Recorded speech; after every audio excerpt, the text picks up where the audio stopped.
So you left us on a little bit of a cliffhanger about which square of the chessboard we're on. But before I get you to answer that, I want you to just knock out of the park some of the canards you hear around capitalism that you've touched on, but just to underscore them, because they're the ones we come across as we try to have these conversations. One is that there's an alternative way of looking at this China story. And the alternative way is looking at it and say, well, look what they're doing. They're raising life expectancy, they're reducing rural poverty, they're increasing gainful employment, more women into work, et cetera, et cetera.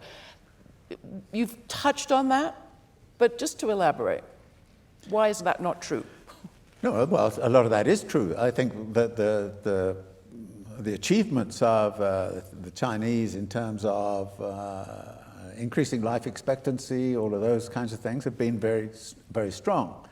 And I think that therefore I'm not saying they shouldn't have done what they did. I mean, that's the whole capitalism is a force for good argument. Yeah, well, there is I mean, I'm on Marx's side on this, that there's a progressive aspect to what capitalism is about, and it creates these progressive possibilities. The trouble is that it rests upon a certain structure of class relations which lead it into these contradictions which it cannot then get past without becoming more and more repressive. I mean, interestingly, you think about the sort of history of neoliberalism, which is another sort of topic in a way, but it's connected to this.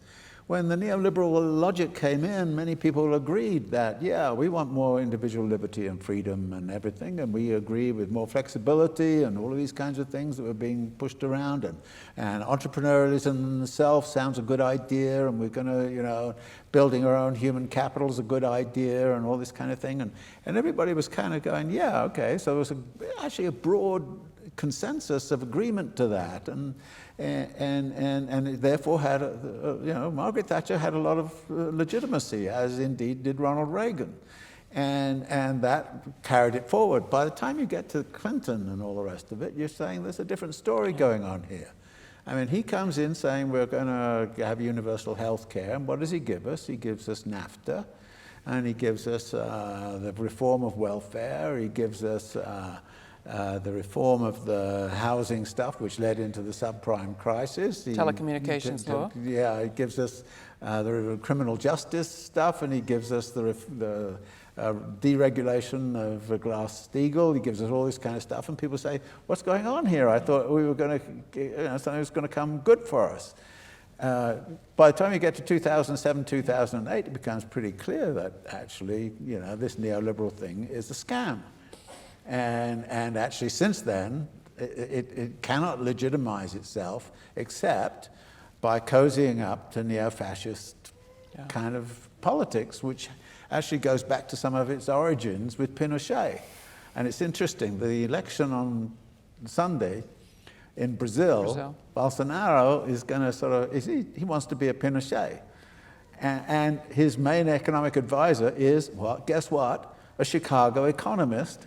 His program is almost exactly what the Chicago boys did down in Chile in 1975. I mean, this is the authoritarian neo-fascist version of neoliberalism. And by the way, the German right-wing AfD party has adopted neoliberalism as its economic program. So, I mean, when you run out, when the thing runs out, so there's a moment of liberatory possibility, which is explored and is very creative, and that, which then runs up against this other thing, and we're right into that cul-de-sac right now. And then there are people that say, well, we're in a post-capitalist period, and we're going, you said, there's a difference between industrial capital and other kinds of capital. Yeah. There are people that say now we're in an economy of knowledge and data mining and alternative currencies. Well, sure. Yeah, I mean, there's always, the system is always changing, and there are, the divisions of labor and so on are shifting, and the power centers within the capitalist class are shifting. But what I object to is the idea that we're post-capitalist, which would say, oh, the capitalist class has disappeared. What? You say, let's look at the Koch brothers just to start with. Let's just take the Koch brothers and Michael Bloomberg, all right? we're past them. We're not, and I think there's a lot of techno-utopian kind of thinking out there that kind of says the technology changes the world. Yeah, well, technology is always important, but there's no technology that capital cannot appropriate. And look at the liberatory stuff that was there about the internet and when it first was going on and how democratic it was going to be. And look what it's evolved into, with everything controlled now by about, and internet neutrality about to disappear. And well, it brings you to a corporation like Amazon, yeah, which I'd love you to talk about, because I think there you have a new phenomenon, in a way, of a industry, a global corporation, that is both producing and distributing and creating our needs, wants, and desires. yes, Because being in the media, I feel like media is a critical piece of Right, this. right. And of course, Jeff Bezos owns the Washington Post. So you watch the Washington Post report on the acquisition of Whole Foods and the technology that they're going to be implementing in a paper owned. Like, is this a closed system? And how do we get out of it, as long as we like the convenience of ordering something online? I want you to get us out of the closed system. No, look, there are always contradictions within the system. And I think we have to actually start to analyze and mine some of those contradictions. And I think it is, again, you think of these corporations as somehow or other having a liberatory message, and then you find out about the labor conditions in Amazon warehouses and so on. And you start to see that actually what's going on here is a new configuration, not only of the capitalist class, but also of the working class.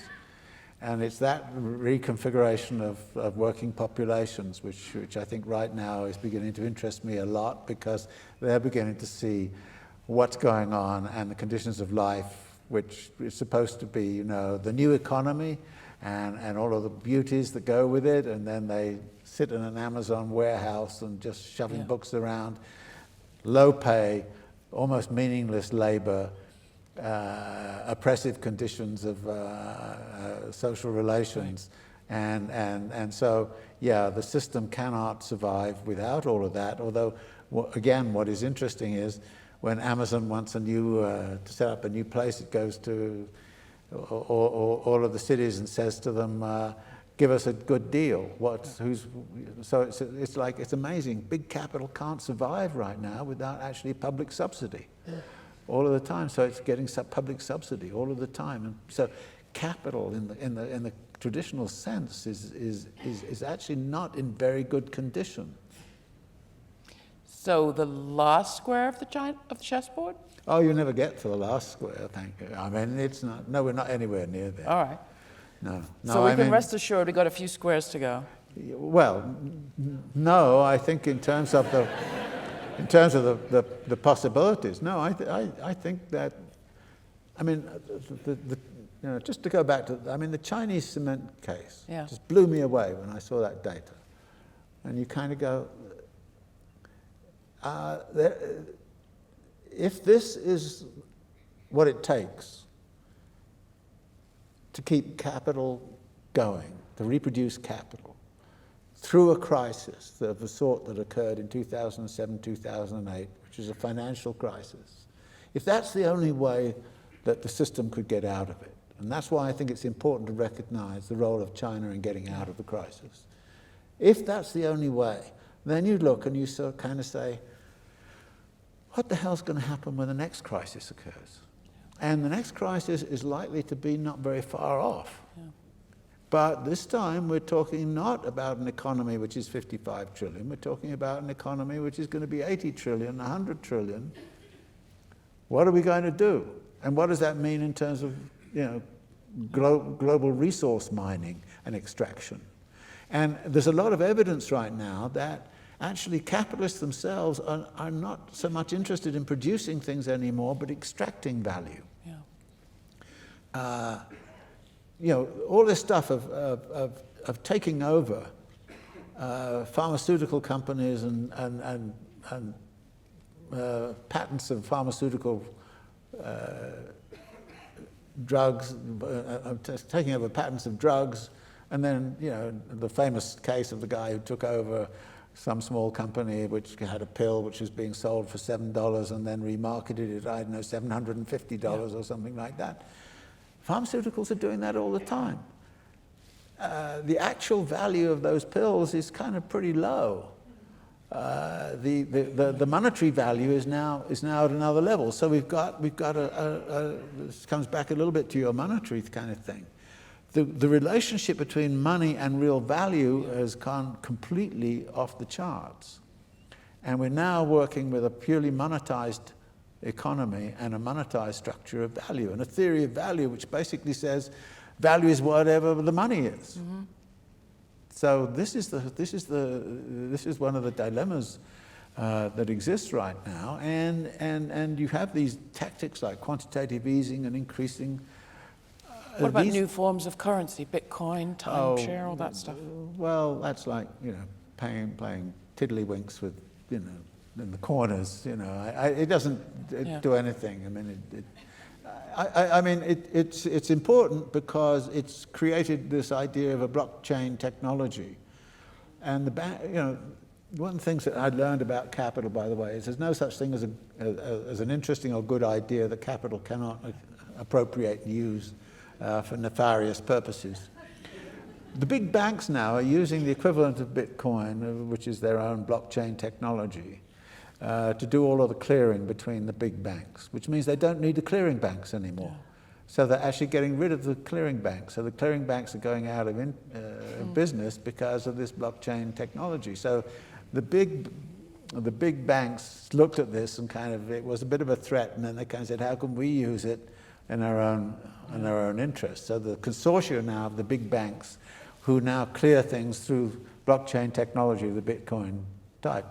But this doesn't do anything for us and doesn't do anything for you or me, you know. I mean, unless we happen to be good and we picked up a few Bitcoins, you know, when it was trading at, I don't know, $8 a Bitcoin, and waited till it was $10,000 a Bitcoin.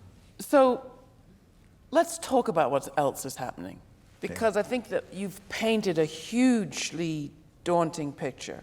Yeah. Technology won't save us, Bitcoin won't save us, capitalism's not over. David Brooks had a great comment yesterday in the New York Times. Everybody see that at the end of his column. His point was, these days culture is more important than economics. Huh. These are the words coming from our opinion shapers. We should be focusing on culture, not economics. And there's a relationship, we'll get to that. But I do think that there is something else bubbling. And when you talk about those barriers, I'm seeing them in the reporting that I'm doing. You're seeing them in the reporting, and not just the reporting, but the work that you're doing around the world. Talk a little bit about the new formations that are gathering in resistance to some of this. We've done a recent piece on the show about a little formerly industrial town called called Preston in Lancashire, England, where the city council decided they'd done with begging big corporations to come and start a mall and pave over more of their streets, and instead they were going to do a little inventory of how much money were they spending locally and what were they spending it on. And if they spent more locally and hired more locally, could they recoup some of that money and actually build more of an economy that people had more control over. And that's just one example. They got inspired by people in Cleveland, another industrial town, formerly industrial town. So a focus on place, a focus on participation, a focus on democracy is emerging in these little pockets. Yeah. Is it adding up to something? Well, you start off with the fact that a lot of people around the world are pissed off. Yeah. Okay. I call it had enoughism. Basta. You know. And you get a lot of reaction of that kind.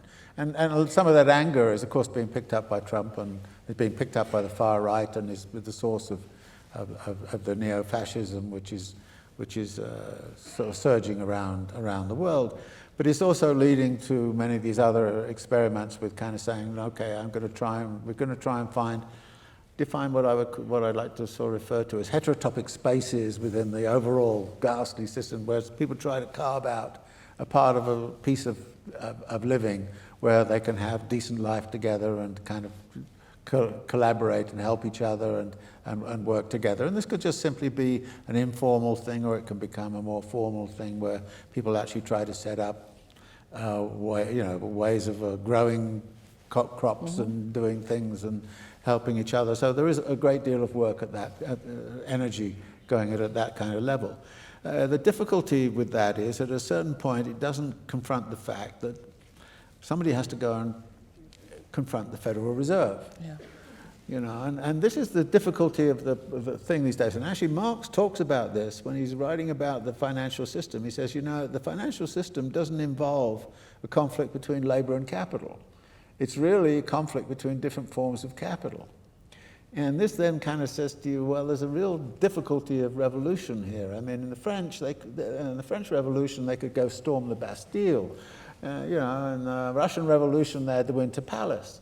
And then you think to yourself, okay, let's go storm the Federal Reserve. And then you say to yourself, what would we do when we got inside of the Federal Reserve? And actually, there is something there which is very significant, which I call the state finance nexus, which is the real centerpiece of what capitalist class power is about. And actually, it has more of a feudal structure than it does a real sort of capitalistic structure. It's a bit like the Vatican of capitalism. And we sort of saw it at work in the crisis. I always remember when the crisis came and people were looking at what to do with it. George Bush didn't know what to do. Congress didn't know what to do. Who came out and told us what they were going to do? It was Secretary of the Treasury, Hank Paulson, and it was Ben Bernanke of the Federal Reserve. Those two came out with a piece of paper and said, this is what we're going to do. That's the state finance nexus in action. And that, of course, laid the groundwork for what was being done. That was the basis also of the kind of agreement that occurred shortly It did get after. people talking about banking. I mean, Yes. we've seen a great spike in interest in state banks and publicly owned banks. Yes. Oh, yeah. Banks should be public utilities. Yeah. They should not. Like media. Yeah. Yes, of course. At least some of it. You know, and increasingly, one of the things that one of the campaigns has to be to take many of those things that have gone almost entirely into the private sector and to bring them back into collective ownership. Yeah. And this is what's good about the Labour Party right now. Well, we'll talk more about that because in the United States, it's almost impossible to imagine a national party taking on an agenda of nationalizing ownership of key industries. But in the UK, that is exactly what's happening. And it's a fascinating story, and it makes me think a lot about the relationship between the state and the kind of upswell that you're talking about. Yeah, they're not happy to talk about nationalization because it has they have a history of it. Bad history of that, but no, it's not as bad as many people make out. But it's about things have to be brought back into the public domain. Right. And it's very interesting. When I was dismantling my library the other day, I came across this little pamphlet published in 1972 in New York by the Municipal Association, which kind of said, housing in the public domain, the only solution. And I thought, yeah. I mean, that's the only way you're going to get affordable housing. Yeah. That's the only way it's going to happen.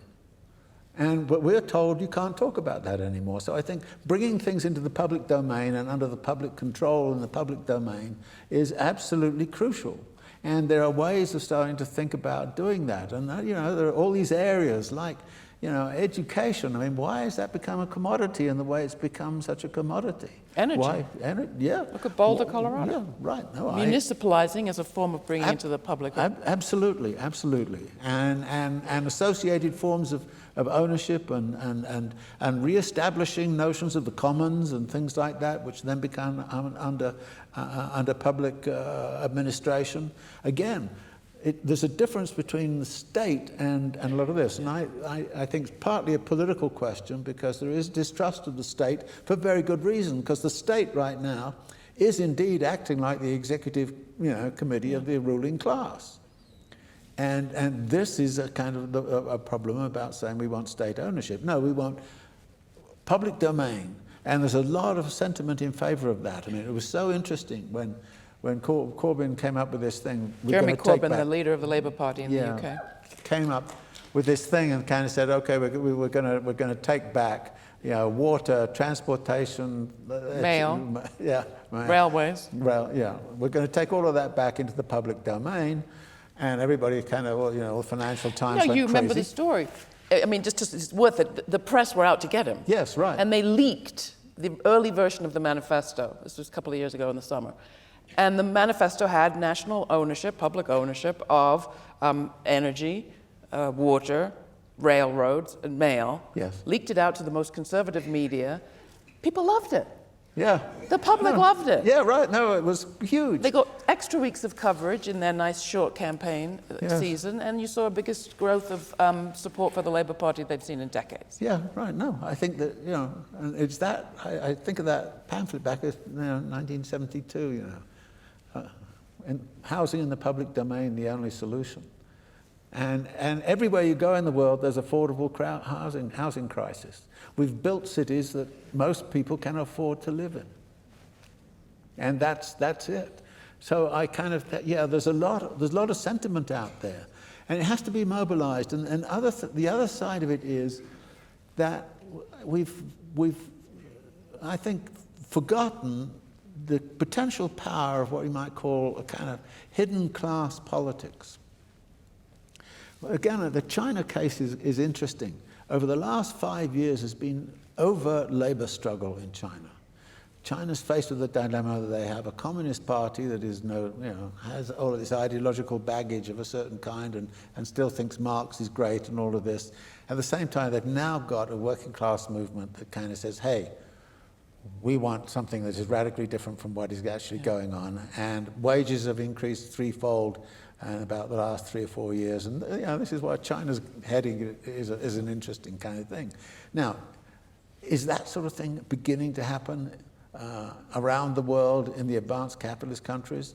Imagine, if all of the people who are involved in logistics and motion and all this kind of thing, we're just flying out of Kennedy Airport to look out the window, and who's the people who's kind of doing all of the work out there? In Dallas, who are the people out there? It's nearly all, it's either women or people of color, or there's a huge working class emerging. Would you say that Me Too and Black Lives Matter is part of that emerging new class? I think there is a coming together. It is a had enoughism, I think. Yes. And Marx makes this distinction between a class in itself and a class for itself. And I think we're in a situation right now, which I encountered in China back in 2006, where I was talking to these migrant workers and talking to them about working class things. They didn't understand what I was talking about because they didn't understand they were part of the working class. They didn't think in those terms. They're now thinking in those terms. And if everybody in this country suddenly started to say, I am part of a new working class, and this new working class is going to take control of what's going on in this country, and we're going to do it in a completely different way because this system is not working for us. And it's not working for anybody that I happen to be close to or know. It seems to be only working for the Jeff Bezoses and the rest of it in the world. To me, this is actually a very exciting moment where you actually see a new working class in formation. And it is not yet conscious of itself. And the big issue is, will it become a class for itself at a certain point to start to exert its political power? And that means there has to be political thinking and political organization that can start to tap into that energy which happens to be there in these new sectors of the economy, where there is a great deal of employment but a great deal of distress and a great deal of alienation, both from the nature of the labor process, but also in terms of the wage levels. And it's not only the labor process itself, but it's also daily life. One of the hallmarks of a good society is surely a society where there's a lot of free time. Yeah. How much free time do people have these days? Well, again, this is what capital is about. It's about speed up, it's about acceleration. I didn't get time to talk about that, but that also is one of the things that is so incredibly different about the Chinese case from the US case. The speed up, the acceleration, and the impact that has on people and the disorientation that comes with that. Well, you were going down this really positive path, and I just need to take you back there before we close. The environment and motivations and class formations and speed up. Yes. What about the motivation of, well, you talk about revolutionary humanism. What about revolutionary caring for one another and the planet? Oh, yeah, Can of that course. turn over the chessboard? No. No. Look, I have a theory of revolutionary transformation, which kind of says basically, you can never rely upon a single bullet to do it. Sure. Yeah, you need a change of mental conceptions. Without changing mental conceptions, you're not going to get anywhere. But mental conceptions are not going to get you anywhere unless you change social relations. Social relations are not going to change unless the mental conceptions change. They're not going to change unless our attitude and relation to nature is also changing. That's not going to happen unless there's changes in institutions. So I kind of say, well, we've got to start to work on all of these elements together. So when you kind of say, okay, will that thing turn it all over? The answer is no, that thing won't turn it all over. But without that thing, there will be no turnover. And so yes, you're right that working on those things is critical and important. And I don't work on many aspects of this thing. I work on just certain things about them in the realm of ideas, thinking, and all the rest of it. And I know that's not going to change the world. It needs something else. But I know that without the kinds of things I do, the world is not going to change either. So that's the contradiction of the dilemma that I find myself in, but I think is a general kind of dilemma. All right, we're agreed. We need David Harvey, and we need you all. Yes. Thank you, everybody. And thank the Lanham Foundation.